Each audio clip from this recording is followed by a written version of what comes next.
I kažu Dajković je zaplakao, pa neka je zaplakao. Ne stidim se svojih suza. Stidio bi se da dignem ruku da je srpski narod genocidan. Stidio bi se da uvedemo sankcije Rusiji. Stidio bi se da priznamo Kosovo. A suza se nikad neću stidjeti. Jedan naš mandat je veći nego njihovih 10 NATO mandata. Zato što smo se borili čisto, muški i pošteno.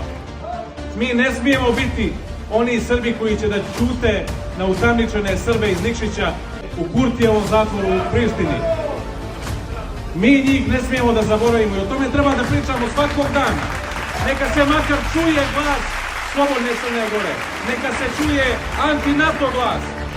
Neka se čuje glas protiv sankcija Rusiji. Neka se čuje glas protiv priznanja strane države Kosovo.